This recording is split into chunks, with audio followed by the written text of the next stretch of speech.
My mom, Allison Ramsey, runs an adult store. One day, I'm so tired that I doze off inside, only to end up accidentally trapped in one of those pleasure beds. When Mr. Palmer from next door walks in, he mistakes me for the store's latest doll and proceeds to pull down my hot pants. I'm going out to pick up some goods. Can you help watch the shop for a bit? The faint sound of Mom's voice reached my ears, and I mumbled a few vague responses before sinking into a deep sleep. I had no idea how long I had been asleep, but when I woke up, I felt that something was off. I was lying face down on the bed, my hands secured with something soft and rubbery, and the bed itself was folded into an unusual position that closely conformed to the curves of my body. I could clearly feel that my buttocks were raised high, and my legs had been spread apart. I didn't need to look to know it was a deeply embarrassing position. The space before me was dim, as though my head was covered by a nearby curtain. Wait, what was going on? A wave of panic set in. I struggled with all my strength against the restraints binding my hands, only to realize I couldn't break free at all. It finally dawned on me that my family ran an adult store, and this must be the new pleasure bed we'd recently ordered. The bed was equipped with mechanisms that could only be unlocked through external settings once triggered. I had been completely exhausted earlier, so I just crashed on a random bed in the storeroom without even noticing it was the latest model of pleasure bed. I would usually sleep on my stomach and move around in my sleep, so I must have accidentally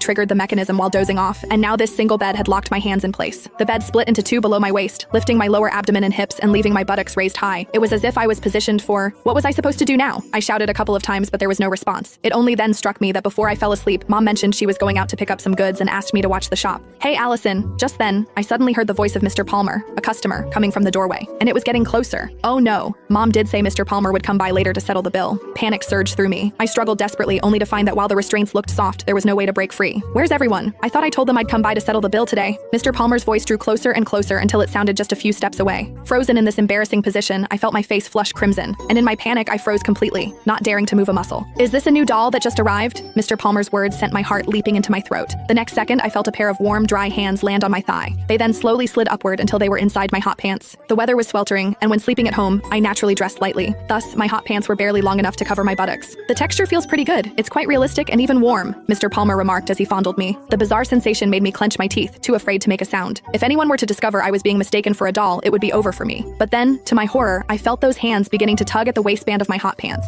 Hot pants were naturally very short, and for comfort while sleeping, I hadn't even fastened the waistband. In fact, they could practically be slipped off with just a gentle tug. I didn't expect it to feel so real. This new batch of dolls really is something else, Mr. Palmer said excitedly. He seemed to be leaning right over me from behind, and I could distinctly feel the warmth of his breath as he exhaled and spoke. My heart raced with a mix of panic and anger, yet I didn't dare move a muscle. I was terrified of the embarrassment that would follow if I were discovered. What should I do? What on earth could I do? Mr. Palmer had already pulled down my hot pants, leaving only my thin underwear underneath. It even has panties? And with a lace trim, too. Mr. Palmer's voice grew increasingly excited. He kept stroking my buttocks, and the warmth of his touch made my heart pound wildly in my chest. Suddenly, I felt something warm, damp, and soft press against my thigh. Was that Mr. Palmer's mouth? In that instant, it felt like a bolt of lightning flashed through my mind. Realizing this possibility, I was flooded with shame and panic. Yet for some reason, I also felt a faint, thrilling stir of excitement. My rational mind screamed at me to shout out